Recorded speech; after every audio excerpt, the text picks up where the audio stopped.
Okay, maybe I'll start now. And you've noticed in these morning talks, I try and just focus on your practice of meditation with very little theory, but a lot of practical advice. And advice which can relate to your experiences of trying to meditate. And you know that the best way of meditating is just to have this natural way of stilling the mind, of letting go of all the controlling and all the doing, and just watching the mind become still. However, for some people that's very difficult for them to do, to let go. And that is by far the best way, is just to put the cup down and just watch your mind become still. And it's a wonderful way to meditate too. And I say that because it's a wonder that you actually do nothing at all and you sit there and watch, and the sloth and torpor disappears, the restlessness settles, and you see the present moment and silence, and it's so easy, and the breath comes up and then it gets very still, disappears, and these beautiful lights come up, and you just don't do anything, you just sit there. And that's the best way to meditate. It's inspiring, it's encouraging, and it teaches you so much about the nature of suffering, that you are suffering. You are the one who causes all this suffering, because you always get involved and try and make things happen. And if you really do let go and do absolutely nothing, how easy it is to be still, to be free, and to have incredible joy. You're actually discovering one of the greatest insights of life. The path to happiness comes when you just let go. Or, as it was said in the Visuddhimagga, this is the meditation manual of Theravada Buddhism. The path is, the path is, but no traveller on it is seen. Nibbana is, but not the person who enters it. And that's a very wonderful saying. Some people think it must come from Zen, from some Zen teacher, but that comes from a Theravada monk. The path is, but no traveller on it is seen. That means that if you're travelling the path, if you're driving and controlling the vehicle, if there's a traveller there, there's no path anymore, it doesn't work. But when you disappear, when there's no traveller, when you're not doing anything, then the path becomes a wide superhighway. You can't miss it. And so a lot of the times, we learn how to disappear. And if we disappear and stop controlling things, then meditation just happens. The path is, but no traveller on it is seen. But it's so hard for you to disappear. Because whatever you look at, whatever you hear, you tend to get involved in, and you start sort of existing again. So there are other little techniques and tricks just to get you closer to this letting go, and especially with meditation. So a lot of you have complained and said, well, when I'm doing present moment awareness, I've got nothing to watch, and then my mind wanders off all over the place, or silence is even worse. I'm absolutely quiet and I don't know what to do. And sometimes I try and watch the breath and other things come in. And I'm not supposed to control the breath. But then if I don't control the breath, it doesn't stay and something else comes in. So there's some help I can give you, which is playing around with your value system. Because what you will find in meditation is what you value most of all is what the mind sticks to. So when you start meditating, if you value sleepiness more than being awake, then your mind will go off into sloth and torpor. But if you really appreciate being awake, then you won't get dull. And what do I mean by appreciating being awake? It means finding value, finding fun, finding enjoyment in it. I don't know what time you go to bed usually, but last night those people over the road were out there till, 12:15 when they turned off their music, and they were probably up there 12:30, 1 o'clock, and I'm sure they never felt sleepy. Why was it? Because they valued, enjoyed what they were doing. And I remember as a monk, I was a young monk, when it got to about 10 o'clock I was always sleepy. And sometimes when we were staying up all night, I felt very dull. And then I thought to myself, hang on, this is really strange, because maybe only 12 months before, when I was a layman, I too went to all-night parties. When I went to an all-night party or an all-night music concert, I never felt sleepy. When I went to an all-night meditation, I was really sleepy. What's the difference between all-night meditation and all-night party? It's obvious what the difference is. I enjoyed the party. I found it valuable. It was fun and interesting. That's why I could stay awake. And meditation, it was boring. It wasn't interesting. That's why I got sleepy, because I didn't value the meditation. However, that sometimes in some monasteries they make sure that you value wakefulness much more than sleepiness. For example, there used to be, before the communists took over Laos, there used to be a very famous forest monastery in Laos. And there they had monks who had great meditation, because this is how they were trained. The teacher, the master, would take the new monks and take them on a walk through the jungle, up and down mountains, through dense parts of the jungle, all day.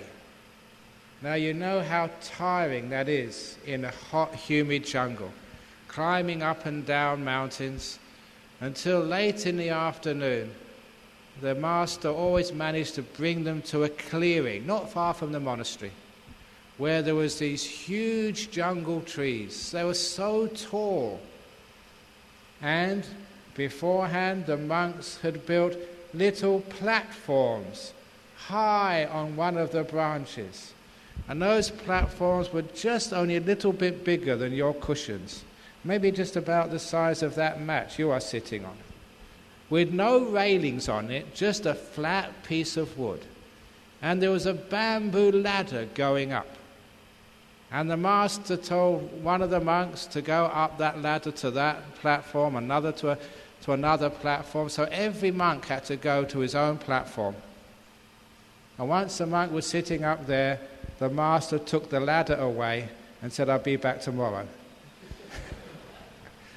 And there they were, tired, no wash, no water, up there high in the top of the trees in a small platform, and just if they fell off, it was certain death. If they survived and just broke a few legs, then the tigers would eat them.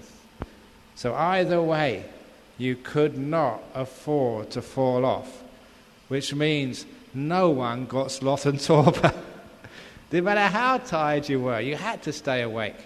And so many of those monks got really good meditation. At least the ones who survived said that. The ones who fell off we don't know about because they couldn't tell. But if you really have to, you can. And that's one of the meanings of the talk I'm giving this morning. If you really have to, it's amazing that you can. When you don't have to, well, it doesn't matter. There's always this afternoon. There's always tomorrow. Ajahn Brahm comes to Penang every year, so I can wait till next year. It's not really a matter. So when it's not really important, you really don't put that value into being awake. But if you have something like a cancer and you know you're going to die, the doctors said the prognosis is not very good, so you think, oh my goodness, I better learn how to meditate, because this for me is life and death. And I'm telling each one of you, has got a terminal disease. It's called life. You're all going to die. You're going to die. You're going to die. And it can happen any time. Sometimes, I remember my maths and do some statistics. You look at the number of people in the room. I don't know how many people here, maybe about 60, 70 people. That means by this time next year, just working on averages, 2 of you will be dead. By this time next year, 2 will not make it. Which 2 is it? And don't just look at the old people. It could be you as well. That's true. I mean, people die every year. So by this time next year, 2 of you won't be here. Which one is there? And I'm not going to look at anybody because otherwise people, Ajahn Brahm looked at me. Oh my goodness. What we mean there is, if you really value wakefulness, if it's important for you, it's so easy to keep awake. So instead of trying to fight sleepiness, instead we value wakefulness. And there's a lot of difference there. Fighting sleepiness makes us tense. Valuing wakefulness means we're bright without having that tension and tightness in our mind. So if you are really sleepy, and you've been sleeping enough already, just start thinking to yourself, look, I'm wasting so much time that, I can sleep as long as I like when I'm in my coffin. But now I'm a human being, I've got this precious human existence. We're on a retreat. You've got a good teacher, you've got great facilities. How often does it come you have the opportunity to learn very good meditation in such a good situation? Wow, I don't know how many years I've got left. I better really make use of this time as much as we possibly can. And if you think like that, you're valuing wakefulness. And it's the same when you start doing the other parts of meditation, like being in the present moment. Why is it that people go thinking of the past and what happened yesterday or last week? Why is it that people go planning their future? I've already told you that now is the time your future is being made. And the absolute best thing you can do for your future is being here right now. Being right in the cold face of your future, as they say. The place where your future is being made, constructed, right in this very moment. So if you think like that, and if you are concerned about your future, if you really are concerned about your future, then now is the most valuable time as far as your future is concerned.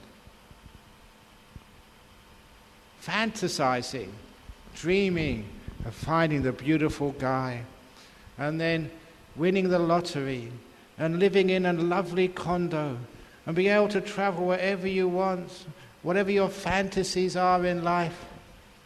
No, they're not valuable. The present moment is the most valuable.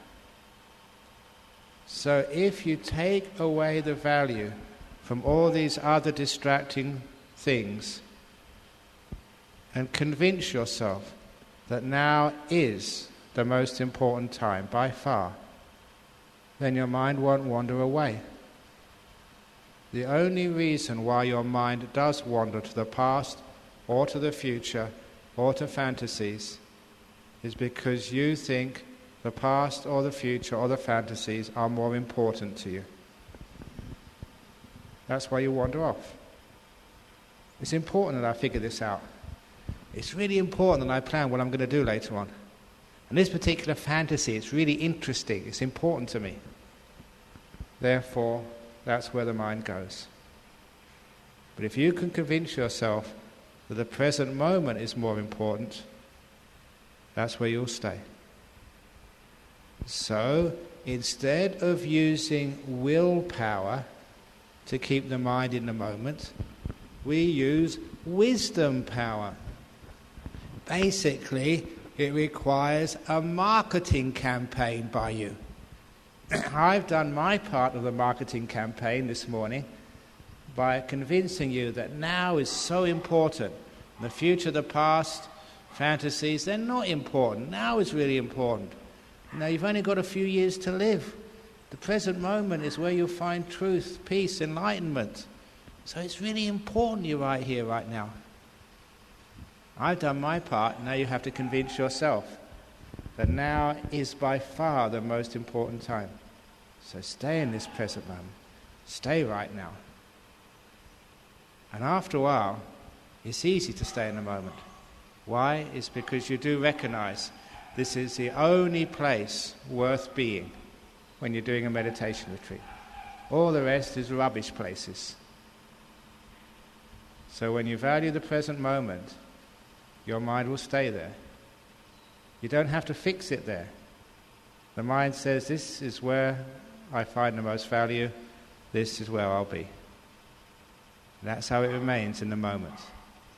And as for thought, what is more important? Silence or thinking? The only reasons why thinking comes into your mind and remains is because you have the idea that thinking is important and valuable. How long have you been thinking? And how wise have you become through thinking? People who think a lot are the really big stupid ones.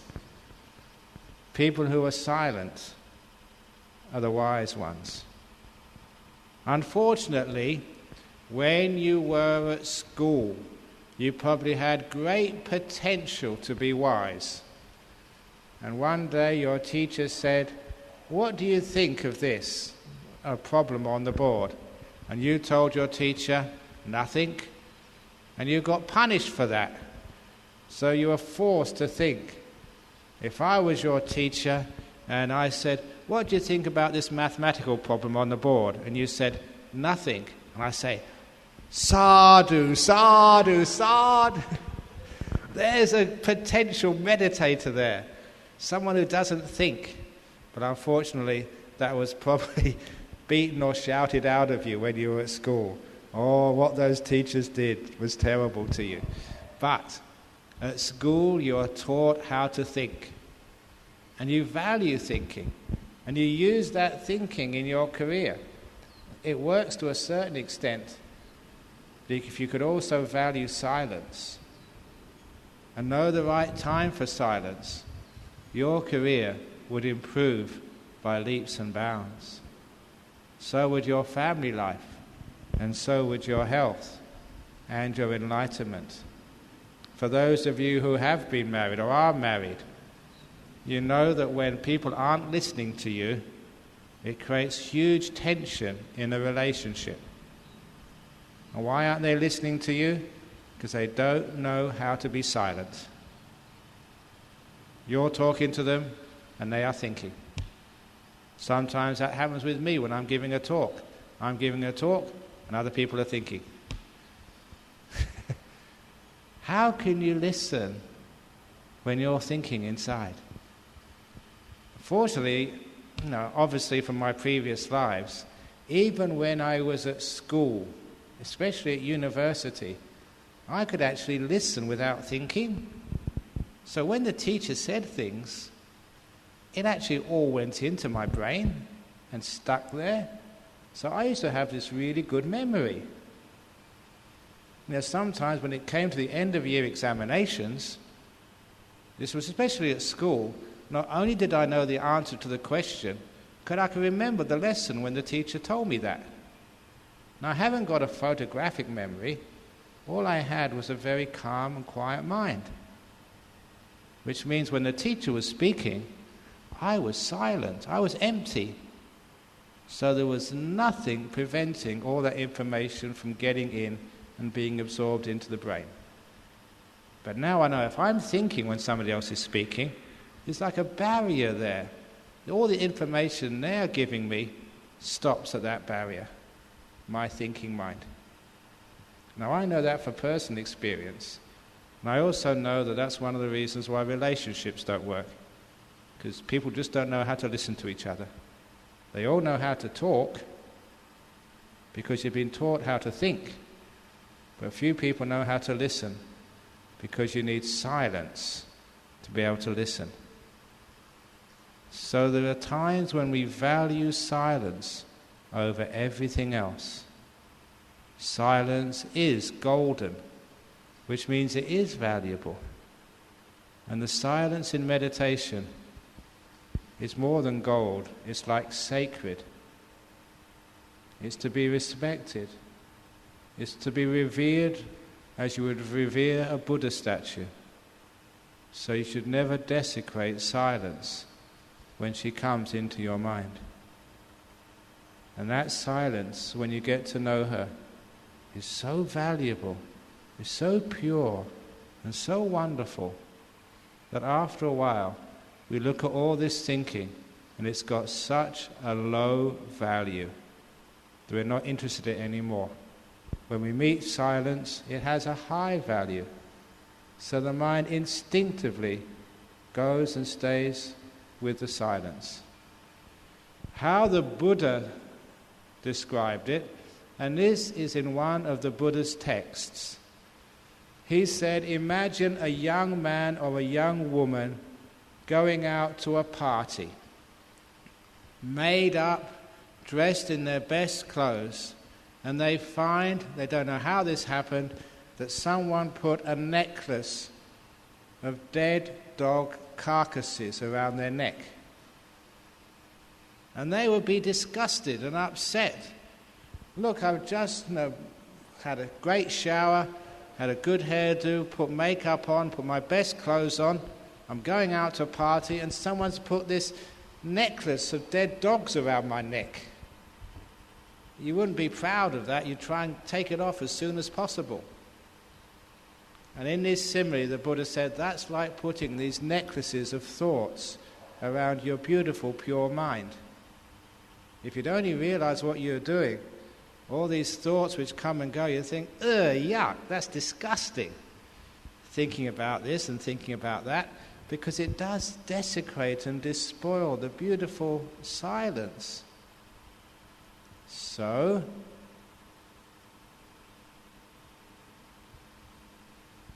that was the silence. Value that. Make that so important in meditation that when it comes, and the thought is coming, no, I'm not interested. A good simile is, I'm not sure if some of your friends like watching the soccer or watching a sport or whatever, but very often people tell me when their husband is watching the soccer and there's a telephone call, they can't hear that telephone. They're just watching the soccer. They can't hear it. Dring, dring, dring, dring. And the wife comes out to them and says, darling, someone's on the phone. They can't even hear their wife because they're watching what's going on. You know why that is? Because the soccer match on TV is more important than the sound of the telephone or the sound of their wife. That's why they literally don't hear it. Whatever is the most important is what fills up your mind. So the only reason why thoughts come into your mind is because you view them as important. You value them. You have the illusion that they're going to lead to some wisdom or some solution to your problems or business. And you should know by now they don't. So for the next few days of this retreat, do a marketing campaign on silence. Silence is valuable. This is where wisdom comes from. This is where peace comes from. This is where freedom is. All religions value that silence. It's holy, more holy than holy water, more precious than relics. This is the silence of the mind. So when it comes, give it all the value you can. And thoughts, they're rubbish. Another dead dog carcass. The silence is what I want. So when you value the silence, then it stays. You don't have to hold the mind on the silence. Just got to convince it it's the most valuable thing in the whole world right now. And that's how present moment of silence works, by valuing it. Now, in that silence, you may have like the sounds of the dog, you may have an itch on your nose, you may have an ache in your leg, but you've also got the feeling of the breath coming in and going out. And sometimes you'll go to that feeling of the breath. Either it will come naturally to you, or you'll decide, okay, now's the time to watch the breath. That's fine. You can make a choice at this stage and say, I'm going to watch the breath from now on. And if you do watch the breath, I haven't said this yet, but those of you who've heard me teach before have heard me say it many times. When you're watching the breath, you watch the natural breath. You don't deliberately breathe in long or deliberately breathe in short and make it unnatural. Keep it natural. And you don't watch the tip of the nose or the belly. You just watch the breath. If the breath happens to be located at the tip of the nose, fine. If it happens to be located at the belly, fine. But you watch the breath wherever the breath happens to be. When I teach new meditators how to watch the breath, all I do to them, I don't say watch the tip of your nose. That's a silly teaching. I tell them, just close your eyes and breathe in and out 3 times. Count 3 breaths. At the end of the 3rd breath, open your eyes, please. And that's such an easy exercise for people to do. They wonder what this is all about. And then I tell them, once they've opened their eyes, how did you know that the breath was going in and going out just now? What sensation told you that you were breathing in? What sensation told you were breathing out? So you knew in, out, in, out, in, out 3 times. And they look at me and they can't really describe it. I say, you don't have to describe it. That's what you look at in breath meditation. Whatever that feeling is, which tells you you're breathing in or breathing out. However, sometimes people, they always tend to have this idea you have to watch the tip of the nose. And if you watch the tip of the nose, and rather than watching the breath, you are likely to get what people in Malaysia call samadhi headache, which is where you get a tension across the top of your forehead. And the reason you get that tension, I always have to take my glasses off when I do this exercise. Now, most people meditate with their eyes closed. If when you're watching the tip of the nose, if I could peel your eyelids up, this is what you'd be doing. Because when you look at the tip of the nose with your mindfulness, it's natural, your eyes go down there as well. So when people are watching the breath, they don't realize, because their eyelids are closed, they're going cross-eyed. Now, if you can imagine doing that for 10 minutes, it will give anybody a headache. And that actually is one of the physical reasons why people get samadhi headache. Because we're focusing on here, they're also looking at there with their eyes, and they're getting cross-eyed. So please, don't do that. So instead, you just feel the breath. Now, wherever you feel the breath, it could be anywhere, who cares? Because all the Buddha said, to know the breath going in, know the breath going out. Now, anyone could do that for 3 breaths. Even people never meditated before in their whole lives. Restless CEOs, little kids at school, they can all watch the breath for 3 breaths. So why can't you watch it for 3,000 breaths?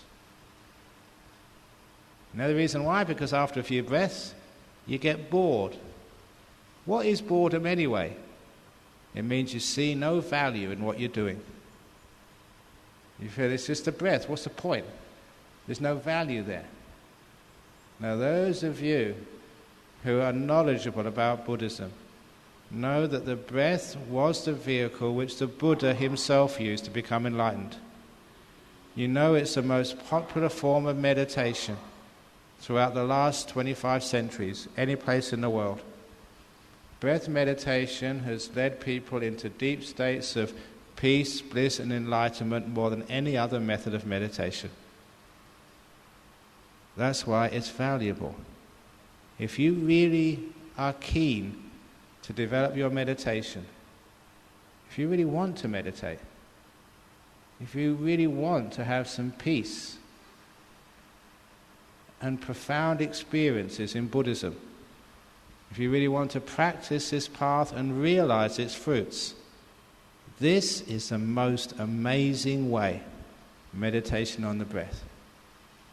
So when I see the breath coming up, this is almost like the Holy of Holies for me. This is the path of a Buddha. These are his footsteps, and I'm following in them.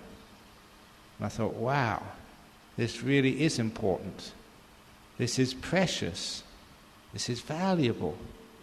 So when I see the breath, it's not just a silly old breath anymore, but this is the path into enlightenment. I'm following. So I give this incredible value to the breath. Because I give incredible value to the breath, I know this is leading, because I've been meditating a long time, I know where this breath leads to. I've had too much experience of it to know otherwise. So wow, here we go. It's like getting into a Rolls-Royce limousine. I know it's going to a really wonderful destination. So when I see a Rolls-Royce limo coming, and someone else says, would you like to ride in an old Proton to the airport, or a Rolls-Royce limo? And I look at the old Proton, clunky and uncomfortable, and the limo. I'll take the limo, please. Would you take the limo or the Proton car? So there you've got the beautiful limo, the breath. And all these other stupid thoughts and ideas come up. No, that's the old Proton car, the clunky old car. I'm not going to get in that one again.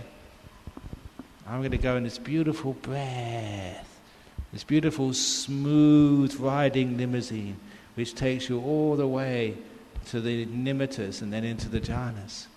Wow, yeah, this is for me. If you value the breath, then it stays. If you don't give it value, then you wander off. So, when you're watching the breath, make it important. If you stay with the breath long enough, it's going to take you to deep meditation. It's important, it's valuable. And I told you, I think yesterday, in those jungle monasteries when the mosquitoes were biting me, I just had one of two choices. And those two choices were to watch the breath and be free of the mosquito bites, or just to be aware of the mosquito bites. That's the only two choices which I had. And because watching the mosquito bites was so much torture, I had to watch the breath. It was really valuable.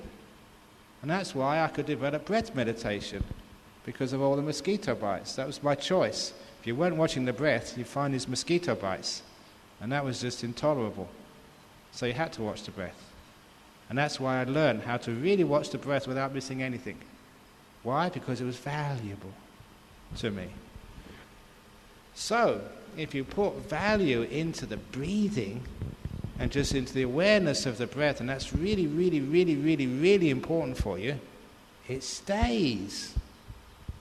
And when it stays, basically, this is really as far as I need to go. When it stays and you're with the breath for a long period of time, it develops its natural interest. Like people who haven't heard about this meditation before said, how on earth can you just be watching the breath without getting bored out of your skull? You monks need to get a life. There's many more important things to do and interesting things than watch your breath go in and breath go out for a couple of hours. And these guys don't know what they're talking about. I've been to many places. I've done many things in my life. I've done many interesting stuff. But nothing is as interesting and as enjoyable as just meditating, especially meditating on your breath. You want to watch a movie? Or you want to watch your breath? Movie, breath, no contest. I'm watching my breath. Do you want to listen to some music? Or watch your breath? I've listened to great music. But I'll listen to my breath as well, and it's no contest. I'm with my breath. If you really value these things, then the breath starts to open out to you. It's got a natural beauty. It's very subtle, very wonderful.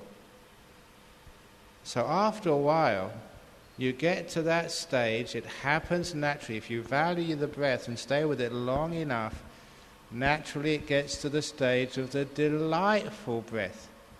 You're watching the breath go in and breath go out, and it's delicious, it's delightful, it's so satisfying, it's just so peaceful, it's so lovely. And you wonder, why on earth didn't I do this before? You have the most wonderful experiences of your life, just being with the breath going in and going out. And that's the time when people on meditation retreats, that's when they start to sit for hours. And they can't sit that long because their legs ache, their back aches. But I'll tell you, if you get into that state of meditation and deeper, you have no aches. You can't be aware of your body at the time, but even afterwards, your body is nice and free. Because at that time, when you're with the delightful breath, it's so delightful, it's got its natural value. You're not interested in the body. The body, the aches, the itches, they've got no value anymore compared to the beautiful breath. So that's what you stay with, so you can't feel the body. And what happens when you can't feel the body? You're just with the breathing. You let the body go. You don't interfere with it anymore. And that is the place that healing happens. One of the reasons why people don't use their natural healing powers is because you get involved too much. I gave the simile, it's like you have a cut on your finger. So you put a Band-Aid on. Now if you left that Band-Aid on, you've washed the wound, you put the Band-Aid on, if you left it on there, it would heal. Well, you know what people do? They put the Band-Aid on. And after 1 minute, I wonder how it's going. They take it off, oh, it's okay, put it back on again. Another minute, oh, maybe I should put some ointment on. So take it on, off, put some ointment on, cover it up again. Another minute, maybe the wrong ointment. So take the old ointment off, put some new ointment, cover it up again. Another minute, how's it going? Take it off again. Your wound will never heal if you keep interfering with it. Wounds heal when you cover them, isolate them, and leave the body's natural immune and repair system to do its work. That's all you need to do. Same with your body's healing power. Just to leave it alone and stop interfering and worrying, and then it heals itself. But because we've got an ache, we can't leave it alone. How's it going? Should I move this way, move that way, scratch it? Can I put a cushion on this way, put a cushion on that way? You interfere with your body so much, it never gets a chance to heal. But when you're meditating, you totally disappear. Or rather, the body disappears, you're just watching the breath, that's so valuable. And the rest of the body, you can't feel it.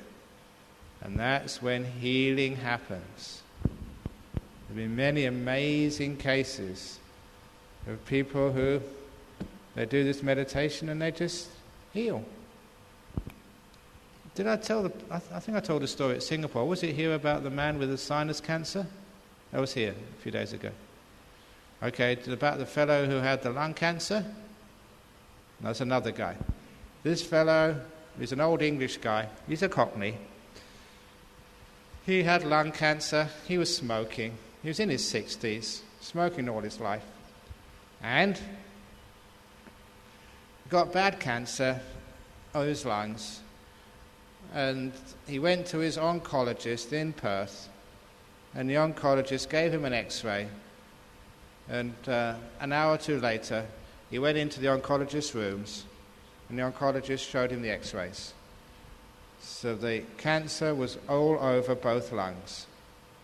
He said one of the usual procedures was to do surgery, to take some of the lobes of the lungs which had cancers, to remove them. But he said, we can't do that, that's not an option, because there's no part of your lungs without the cancer. It's spread all over. And so George, his name was, said, well, what else can I do? Chemotherapy, radiation therapy, surgery's not a goer. And the doctor said, George, we can do chemotherapy or radiation therapy if you want, but it's only going to increase your life by 1 or 2 months. It's terminal. You've only got maybe 3 months to go. So, of course, that's always a shock for everybody when you realize you haven't got that long to go and there's nothing much you can do about it. So what George said, I'll come back next week I'll go home and talk it over with my wife and family, whether it's really worthwhile trying more radiation therapy or chemotherapy. So he went back home, talked it over with his wife, and they came to an agreement. They just let nature take its course. Now, what's the point of going through unpleasant radiation therapy or chemotherapy when it'll probably only increase your life by a couple of months? It's just not worth it. So he went there for his appointment, willing to tell the doctor, just leave it alone, let nature take its course, I'm just going to die. But the doctor insisted on doing another X-ray just to see how the disease had progressed in the 7 days. And so when he went into his oncologist's room the second time, the oncologist was looking at the new X-rays and shaking his head. And poor old George was even more afraid. He thought, oh my goodness, it's not 3 months, is it? It's less. Tell me, doctor, he said, be straight up with me. How many weeks have I got to live? I don't know if you heard that other joke about the man who went to the doctor and the doctor said, you've got terminal cancer. He said, how long have I got to live? And the doctor said, 9. And the man said, what do you mean 9? 9 months, 9 weeks, 9 days? And the doctor said, 8, 7, 6, 5, 4, 3. That's a joke. Anyway, back to this story, the real story. The doctor was shaking his head, and he said, look, George, I'm not shaking my head because it's got worse. I'm shaking my head because the bloody thing's gone away. Look at it, there's no cancer there. So in the place of 1 week, I think it could have been 2 weeks or 1 week, I keep getting that one wrong, but in a very short time, George had gone from having inoperable cancer throughout both lungs to having the lungs totally free of cancer. And so the doctor said, what the hell have you been doing, George? And George said, meditating. Well done, George, carry on. Anyway, in 1 or 2 weeks, this is not common. Most people, they can't do it that deeply. But in 1 or 2 weeks, his cancer had totally vanished just because of meditation. And now he's still alive today, and he teaches other people how to meditate so they can somehow cure their cancers. But amazing story, but true. And this can only happen when you get out of the way, when you let the body do the healing. So when you're watching the breath, it's that valuable for you because it allows healing to happen, as well as actually leading to enlightenment. So when the breath comes, this is important, it's valuable. All this other stuff in the body, all this sound outside, that's not my business. But the breath really is my business. And when you get to the beautiful breath, it's so delightful, you don't have to say anymore this is valuable. Because it obviously is. It's shining, it's beautiful. And I always call that particular stage in meditation the delightful breath, the pivot point or the tipping point. Because once you get to the delightful breath, the rest is just automatic. You're having a great time, you're enjoying yourself.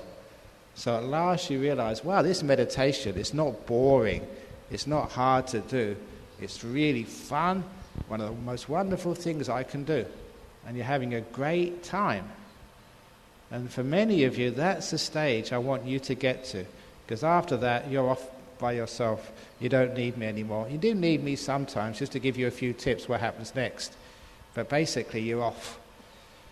Being able to sit there, having a great time.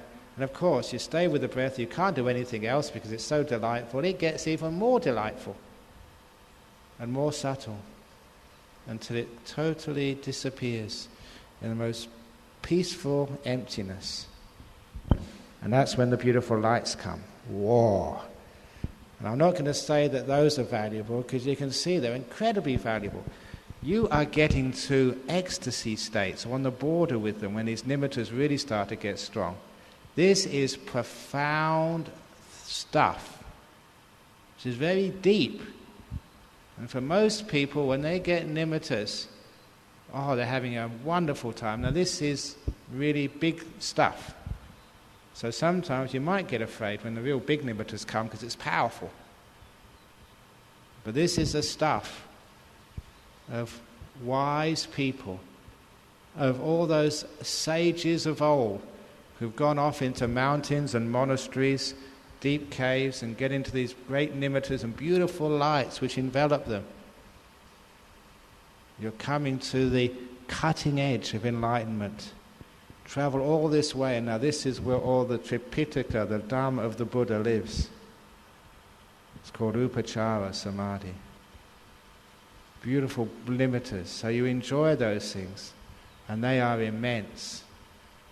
And if you can just practice long enough with those nimittas, keep on going, it's only a matter of time when you fall in their center and getting one of the jhanas. These great unifications of mind. And I don't have to say how valuable these things are. If you get one jhana and you are a Christian, you'd be called a saint. They'd have a school named after you, because that's how powerful they are. When Christians managed to do those in the Middle Ages, sometimes by luck, they became so famous and powerful that they became known as saints. And you can do that this afternoon if you want. That's how powerful they are. So you're on the edge of something incredible, amazing, powerful, life-changing. Now this is Buddhism at its heart, the experience of these things. And to give you an understanding, in the texts, in the suttas, even the very first jhana, the lowest of the jhanas, when the Buddha was describing them, he used such terms as Sambodhi Sukha, which means enlightenment happiness, to describe the first jhana. This is not full enlightenment, but it was close enough that even the Buddha called that experience enlightenment bliss.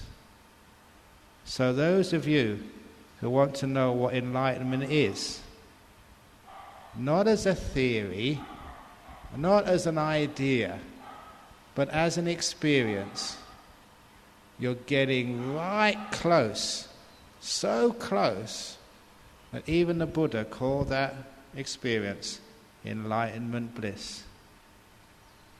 Wow. You are getting close, so close that the experience, the Buddha said, good enough, let's call it enlightenment bliss. And you're experiencing it. Wow, that's cool. Not only that, in some of those suttas, like the Mahahatipadopama Sutta, the simile of the elephant's footprint, he said the first jhana is the first footprint of the Buddha. So if you want to not just see the Buddha's footprints, but stand in them, like we say these days, is to stand in someone else's shoes.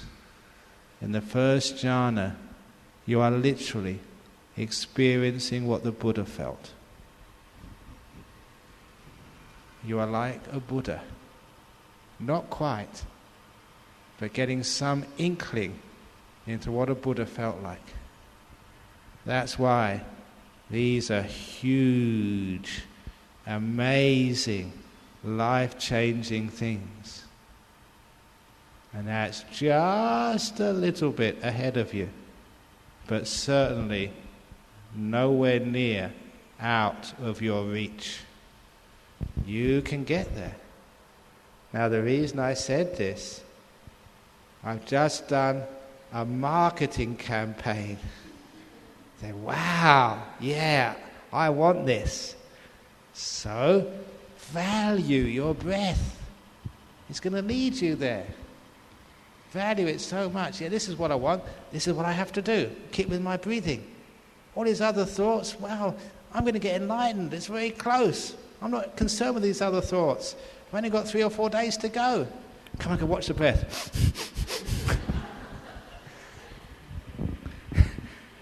So when you value something, the mind will go there. If you don't value it, the mind will wander all over the place. So the meaning of this talk today, you can find this by insight. Whatever you find more valuable, that's what you'll go towards. Some of you, if you understand this talk, might get into such a deep meditation. 11:30, you know it's time for lunch. And you make a judgment. What's more valuable? Lunch or staying with this meditation? And some of you will say, I'm staying with meditation. It happens. People miss their lunch in these meditation retreats. And how can they do that when they know they're not going to eat until tomorrow? They do that because meditation is far more valuable. And that's natural, it happens. It's an experience. So now you can understand how valuing what really is worth valuing, means you don't have to force a mind, you don't have to fight. It focuses all by itself. Make peace, be kind, be gentle. Wait in the moment and rearrange your value system so you value what really is powerful and deep, not all this other rubbish stuff like thinking and fantasy. So that's the talk for this morning. So has anyone got any questions or comments about this today? Yeah.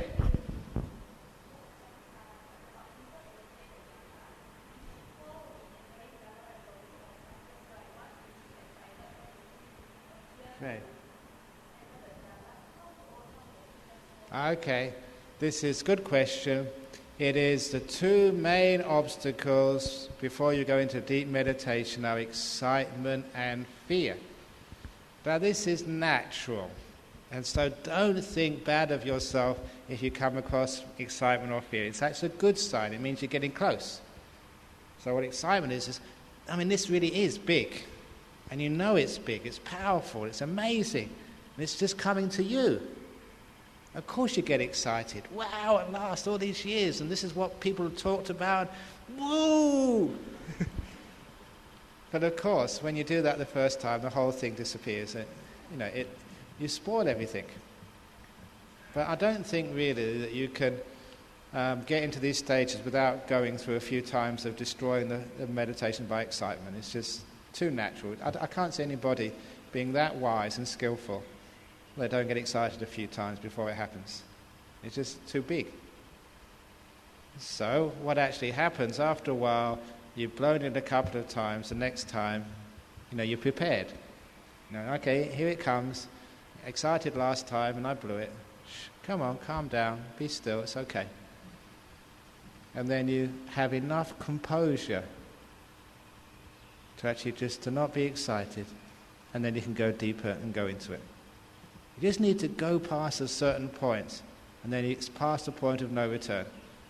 Any excitement or anything after that, it's just too late. You were going in, and that's it. And the same with fear as well. One extra thing which will help with fear is your understanding of Dhamma.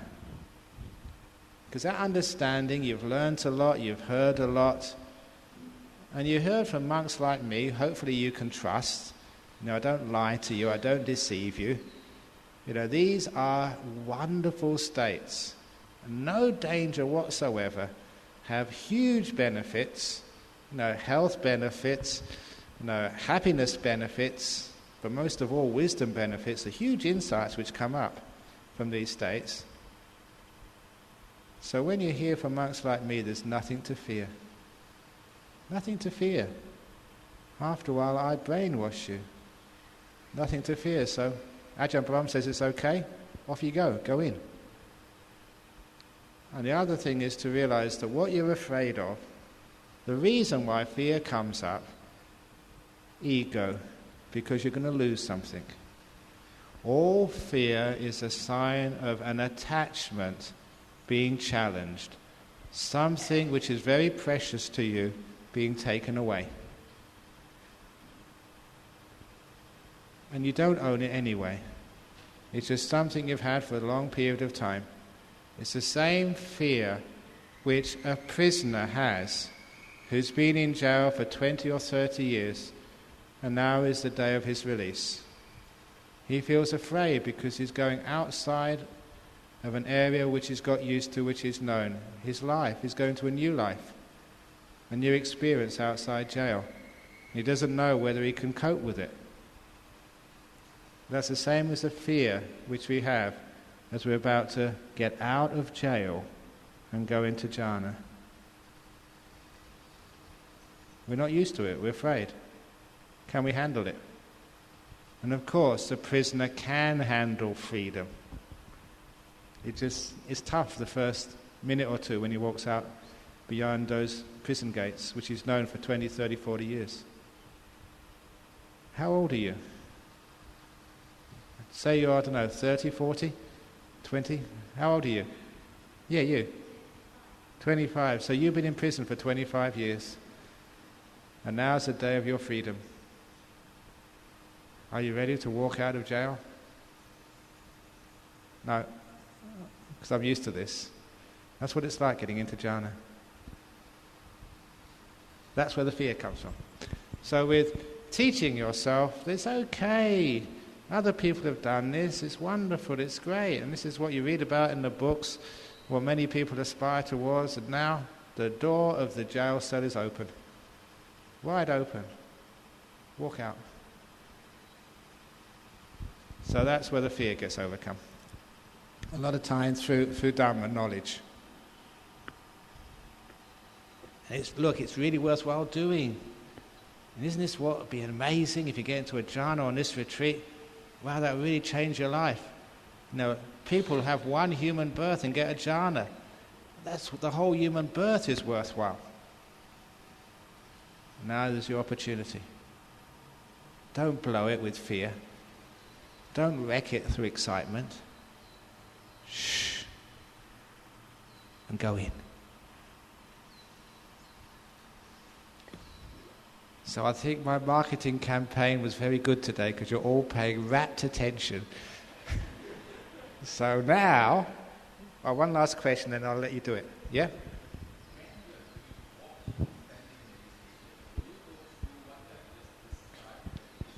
In walking meditation, you can't go as far as jhanas. Because when you lose awareness of your body, then you're going to hit the wall. You're going to fall over. That's right, yeah. So if you're getting very deep and still when you're doing walking meditation, just find the nearest place to sit and sit down. So it can take that momentum deep into peace. Okay, so now we have our interview time. So those of you who want to come to interviews, but you know what's really more valuable. Is it more valuable to have an interview or more valuable to get into jhana? Now, if you need some interview time, please come down to have some interviews. But don't waste time. Very good.